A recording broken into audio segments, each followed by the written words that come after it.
Hello and welcome to the Sociology Staffroom. I'm Katie Tyler and I've got a lovely guest today, very excited. Not only a guest but also a friend, Steph Nichols, who is an assistant head and I know has a passion for teaching and learning, though I know you do lots of roles within your assistant head role historically and now.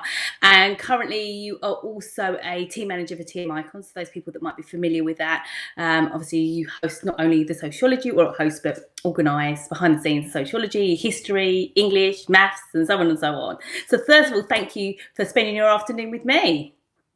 It's an absolute pleasure. Oh, thank you. Always a pleasure and a joy for me too, Steph. So, lots of questions I have, and I thought my sort of title for today. I was thinking about a working title. Was fad or favourite, okay, around sort of teaching and learning. You know, is it a fad or is it a favourite? And sort of really, as us as practitioners, finding out and sort of navigating with someone that I know is super interested and intelligent around pedagogy is just, just sort of discussing some things I know we talk about, both over in the corridors, or it might be stuff that we talk over the phone. I know that we talk a lot about what's going on in teaching and learning. So first of all, my question for you, Steph, is what currently is on trend? Because I'm not a big Twitter gal, and I know you love a little bit of Twitter. So first of all, tell me what's on trend. What am I missing out in the world of Twitter? I'm not sure if you're missing out. I think it's very much a choice if you want to be on Twitter or not. But for me, I think there's three divisions in terms of being a teacher and a leader. I'm always researching about different subject-specific content and dialogue and discussions. And in my case, I suppose, as a historian and a politics teacher, I then kind of compartmentalise that with my leadership roles, my responsibilities, teaching and learning, and thinking about that wider reading. So in terms of history, if you like, a lot has happened in the last 2 to 3 academic years in terms of race, diversity of the curriculum, that retelling of the stories, inclusion, untold stories and histories. And it's really an exciting time for history specialists, particularly at Key Stage 3, because we've been able to rework our curriculums as the Key Stage 4 and 5 is so heavily directed. It's an opportunity to kind of open up our curriculum and for students and academics actually to publish work which is allowing that to occur. So for example, in my last school and my new school, we've been doing Peter Frankopan with the Silk Roads and his new publications, David Olusogu, his work on being Black and British, and that adapting, changing, and that research and content that's coming out has been really useful. And it's a step forward, I think, for teaching and learning for historians to evaluate what's historically significant. But it's not just history, obviously. Teaching and learning, there's been so much that's happened since COVID. And there's been a massive development in terms of literacy focus, reading, writing, and oracy. You know that that's a massive passion of mine. And I did a lot of reading Alex Quigley, Doug Lemov, and this is the heart of schools having to change and adapt what they do. I do believe that we have a moral duty as professionals. So the students leave school with that ability to be able to manage their day-to-day lives and be literate. And it's all those kind of forms that open doors, not leaves them with closed doors. So being able to have that freedom to, as a professional, my last school gave me that opportunity to research, investigate, triangulate that data. And with my colleagues, we were able to create something really bespoke that was founded in research and development and made a difference to those students. Things on trend, I would say retrieval practice is massively and a Mm. mass movement, as is questioning those principles, instructions, whether you absolutely love it or you absolutely loathe it. And those coaching and mentoring models, they really are what people are pushing at the moment. Books, articles, etc., etc. Send for me is my new passion. Not new, but it's very much on the agenda at the moment. I've been lucky enough to be part of a scheme with the EEF more recently, and that's been fantastic and something I'm really interested in because of my new role in inclusion. I've done lots of reading because as a historian that's what I do, and research, but more recently I needed to get a handle on this, and you can't do that if you don't do any reading. So another bit I suppose is that kind of coming back full time, people are starting to think about that division of pastoral and curriculum. I was always curriculum academic side and other people did pastoral. But what happens now is I think there's a lot more of those blurred lines, and my new job is massively more blurred, and we're looking more at the whole child, which is dividing that, that academic and pastoral, and we're kind of recognizing that that's not maybe the way to go anymore. So things are moving forward, I would say, massively in terms of that. I suppose lots of people, if you're talking about other trends, is doing MPQs. So I am currently doing one of those, and it's given me time to think about things. Lots of people have found them good. Some people have found them less good. I think that definitely is with the provider that you're with. But my one has given me the opportunity to do something different and take a step back. Sometimes you don't do that. I would say I'm a relatively experienced leader now, but I am someone who always doesn't think I'm finished. So yes, I'm on the Twitter, as my husband calls it, the Twitter. But it is for those reasons that it allows me to not rest on my laurels, think about things, lead a team that you're prepared to do stuff and you're prepared to put yourself out there. And I think if you don't do that, if you become stagnant as a professional, then you never. So it's not about, I know you're talking about fads, and I'm not sure I like that word or not, because things are cyclical. As a historian, I'm going to say that, and I'll talk something maybe later about what that looks like. But I think it's an opportunity to do, but recognise where there are fads and where things are actually for the greater good. And I think some good things have come out of the COVID changes, and has meant that maybe there is an opening up of certain things. And obviously the last one, which we've been chatting about lots, is the AI stuff, which I know either teachers are going to be really excited about or completely scared. Yeah, definitely. I mean, there's a lot there that's like, wow, like this is why I love talking to you, Steph. This is exactly what I love. Okay, this is what I need more of in my life. Okay, are these conversations, because you just get me thinking. It's good to sort of bounce ideas with people, and I think sort of what I can juice it from. I know that obviously you're a historian, but there's a massive overlap with obviously history and sociology. There's a lot of stuff you talked about is of the decolonisation of the curriculum, and obviously for us as sociology teachers, we recognise how important that is in regards to sort of evaluating the education system as part of our topic. And even myself, I know that I've spoken with previous guests how I'm sort of investigating the decolonisation of sociology myself, and really breaking that down. So I think it's really important to highlight that, which you have done. And then obviously just spoken about earlier as well is not just the content, but also talking about making sure that you're sort of carrying on with your action research yourself, that like you said, your words, not resting on your laurels, and that's really, really important as well.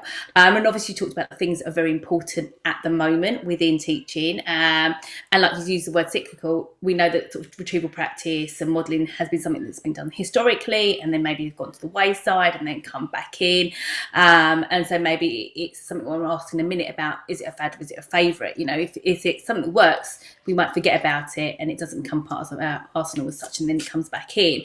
So there's lots to that, and lots of interesting ideas. I think I've been really lucky, because being part of like TM Icons and all of that massively pushed me out of my comfort zone. But I wanted to do something which would have an impact on my teaching and learning. And I'm a much better teacher than I have ever been, purely because I've learned from other people, and I want to be able to have that benefit for my students. That's really important to me. And we used to love collaborating all the time, I know, and just having those conversations can actually spark new ideas or do something. I do use social media. I know that sometimes I'm not on anything other than education, but that really helps me think about, I know, but that really helps me think, and an opportunity to have conversations with other people that I never would have done. I never would have managed to reach out to other people, like Kim Constable,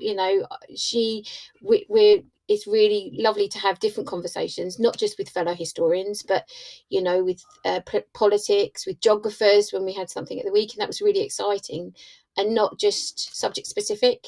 Because I think sometimes as a secondary teacher, you kind of go down this rabbit hole of this is my subject. And I don't think our primary colleagues do that. They very much work collaboratively as a unit, whereas sometimes as secondary teachers, we don't do that, because we're like, no, sociology is the best, history is the best, da da da da da.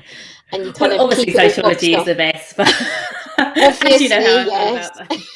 I can weave any conversation back into sociology. But yeah, I mean, I think it is that sort of like collaboration with that. I mean, joking aside, sitting within faculties where you're talking with geographers and historians and so on, and you can sort of share good practice. And you talked about oracy, which is something that we've had a previous guest, Amy, talk about, and the importance of that, and that students develop that oracy so they're able to, and it isn't just having chat for chat's sake, it's purposeful, and thinking about students constructing meaningful answers that would, one, help obviously their learning, but also help, like you've said, in future life.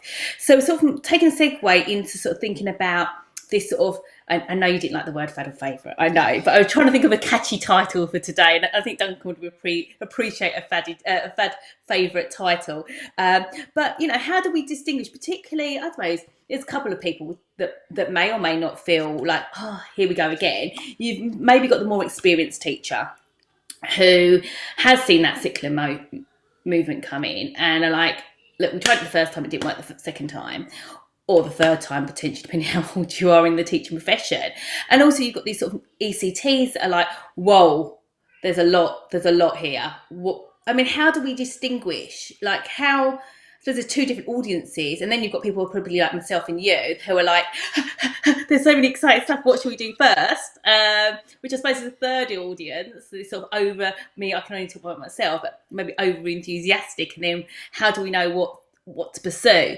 How do we know, right, okay, that's just something we can park for now, and that's worth investing our time in?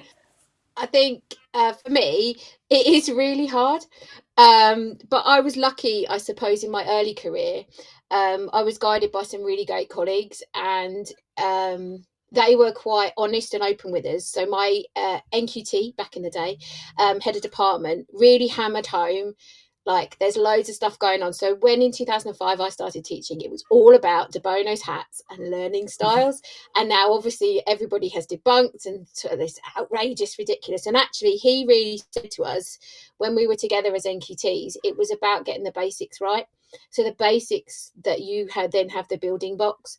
So there are things that are fads, which absolutely happen, but this, like, we chose as an NQT kind of group to focus on effective, what you back in the day was differentiation, now scaffolding, and that we felt learning the nuts and bolts, getting our kind of reading right, getting what we were doing in the lesson right.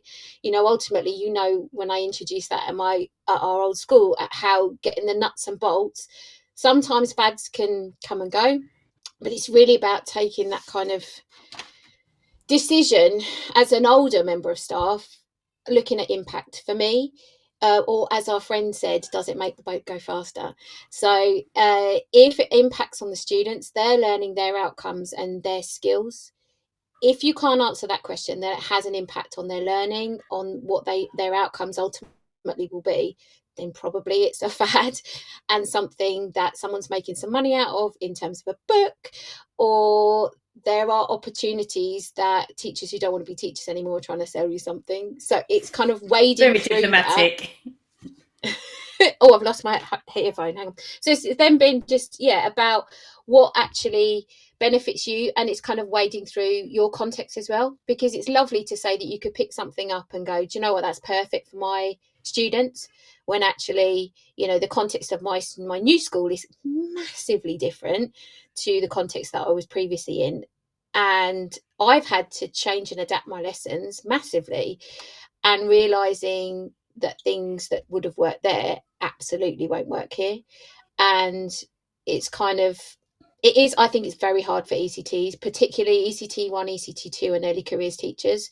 They've now come through COVID and COVID teaching, where they've had online support, versus, we've been talking a lot at SLT about their resilience in terms of knowing what marking looks like, what that feels like, and what the kind of day-to-day grind of not that teaching is a grind, but it's that day-to-day recognizing that is what the profession is, and rather than going, oh, let's do rose and shine for 6 months, then change it back. I think that's something as an SLT you need to be massively mindful of, because you will get that person who is that gorilla at the back going, okay, in 1970 you told me this and whatever, and oh god, here we go again. Within 12 months you're changing stuff. and you kind of have a responsibility as SLT to make sure that that doesn't happen, so that they have consistency. Yes, pushes on things because you have to do that strategically, but not changing the nuts and bolts. But I think I lots think of you schools said, have gone faddy. yeah, no, you said really some really powerful things there that I was sort of like digesting. I think one that you said is getting those nuts and bolts in place. That, you know, I suppose it goes that word quality first teaching, isn't it? That if you've got that right within the classroom, I can't think. Really think old things. For me, one of the things that would be like in the nuts and bolts was Dilly Williams in the black box. Do you know what I mean? And sort of assessment for learning, and then obviously stuff about, obviously sociology teachers talk about a lot, but teacher student relationship in sort of the sort of labelling theory with goodness me, Rose and Simon Jacobson and stuff like that. I was about to like forget my sociologists there, but then you've also got things like you said, is the context of the school and remembering the context of the school, and so one teaching tool might work in one but not necessarily in another, which I think's so, you know, such an important thing. And I know that myself, I've learned that myself as well, just in the last couple of weeks and months, that what worked one place doesn't necessarily work with that place. And also not just within the same school, different cohorts of students, I'd imagine that would be the Oh, situation. definitely. Depending, you know, if you like, for example, I teach mixed ability, say year seven, and what that looks like is very different if you're teaching sets, and how that works, what you provide for those students. And once you, like you said, once you build up relationships with them, you can take risks. And if you see something, you think, oh, that is exciting, you could take a risk. But I think as an ECT or ECT1, ECT2, they're less likely to do that. You know, I'm quite long in the tooth, so I'm quite happy to take a risk. I did that today, actually. We have a trainee and he came to watch me and I was like, oh, do you know what? I'm just going to do it. And at the end, he was like, okay, did you plan that? I was like, no, not really. I just thought I'd see how it goes. And I'm glad I did, What was the because risk? it What was showed the you. risk? What was the risk? Well, it was just Without doing breaking something confidentiality. well, it was just doing something that's out of my comfort zone. I'm teaching a new topic I've not taught before, and just getting them to do and think differently and try doing it without all that help and support. I thought, you know what? I've built them up over the last 6 weeks. If I don't try it now, I'm never going to do it. So it's taking that risk of putting stuff away and just hoping they do it. And they did, and they flourished, and they were brilliant. And they had such a sense of achievement going out, you know, off to their, where were they going? Off to their French or Russian lesson, and they massively enjoyed it. And I'm glad I did. And he wrote loads of Yeah. notes, so obviously it must have been all right.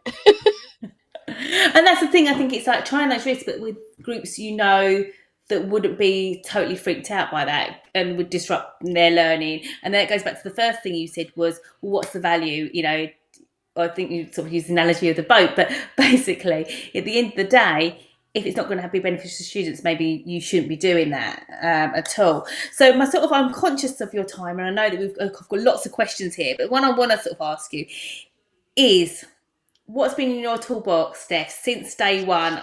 Like, so you started off in 2005 as a teacher. Five. It's now 2023. What thing have you not, in your metaphoric teaching toolbox, what have you kept as a constant? Okay, so definitely assessment for learning, like you were talking about, in terms of all the context of formative, summative assessment. It massively helps me give you an accurate picture of where the students are, what I need to do, and what I need to improve. I am a reflective practitioner. And I think at the start I wasn't. I thought, do you know what? I'll have my lessons, everything will be planned, and then that's it. And you kind of feel that that's never something that's going to change. And then you kind of realize, actually, no, that's not how it works. So for me, my lessons which promote kind of wider skills. So at the moment, well, my PGC actually is history with citizenship, which is, back in the day, it was very popular in 2005. So critical thinking is really important to me. So I do have a year 8 and a year 10 citizenship group this year. And it's been fabulous getting them to do critical thinking. And I've really enjoyed that, because my school does the International Baccalaureate. We do like theory of knowledge and those kind of things. That learner profile really is kind of the core of what we get them to think about. So what else? Supporting the students to take responsibility, I think, for their own learning. That can be really hard. At my last place, I had a bottom set year 8, and it took me probably till February half term to get them to believe what we were doing was okay. And I had, as you know, a wonderful learning support assistant who was amazing with them. And just every lesson we were like, should we just go for it? And getting them to be independent by the end of the academic year was something I was really proud of. And it is something that you can do, and not allow those limits that you can set. Oh, they're bottom set, they're not going to do this. Well, that's not the way I think. And I was very much passionate about that from the start, because that's really important. What else? Being honest, I suppose, and a reflective practitioner is really important to me. And giving that kind of honest feedback, and having two members of staff, but also saying to them, please tell me what you think. I'm not the be all and end all, I'm not the oracle, and learning kind of what you think is important, and making sure that if there are things that you think should change in your lesson, and we've moved from differentiation to scaffolding, and how someone used an analogy that you don't want scaffolding on your house forever, do you? So it's how you then make that step to having the building work done, giving them the building blocks, and then you step away, and how you can manage to. I quite like that analogy. That's quite a good one. Yeah, that's a good one. And for me, I suppose, always, as we're, everyone says we're all teachers of SEN, but we are also teachers of literacy. And as a historian, I take that really seriously. So making sure, that our children do complete the reading, the writing, and are able to do that in history lessons. So they don't just see it as we've got to write another essay, or how you can do things differently to impact their overall literacy, not just their writing. They love, reenacting things, or being in a courtroom, and that has massive cross-curricular links, which you never thought you would be able to do, but you can.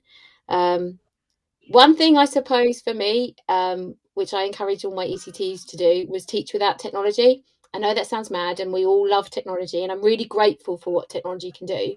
However, I think lots of teachers rely on tech so much that actually I used to make our ECTs do 2 or 3 lessons, or trainees with no technology, and you could see the fear in their face.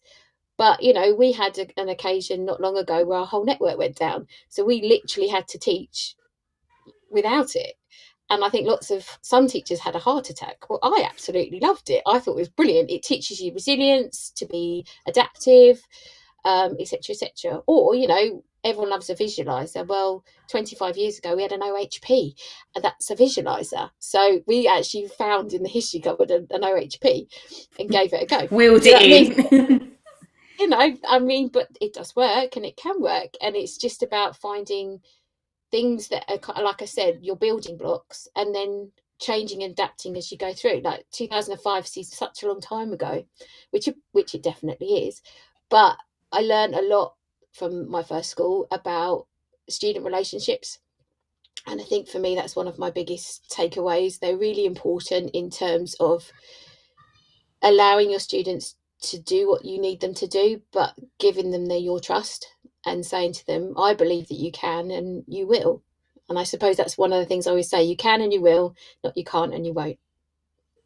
Oh, thank you for that. I have another question, but I feel like maybe I'll say that for another time, because I quite like that ending. Not quite. I like that ending statement. I think that was really good. Like, I think it seems a natural place for it to finish, and hopefully we can get you on. I feel like I've talked loads. Sorry. No, don't be sorry. I think it was amazing. I think it was really nice to hear all those different things, and I like that sort of ending of what you said. So, Steph, thank you for your time. I'm not going to add any more to that. I think that was beautiful, and I hopefully will get you on again for my last sort of 3 questions. I'm I'd sorry. love to ask you. No, don't. Thank you ever so much, and have a lovely evening. And look, my face, it keeps on stalling on this. Have a lovely evening. You take care, my lovely. See you later. Bye bye.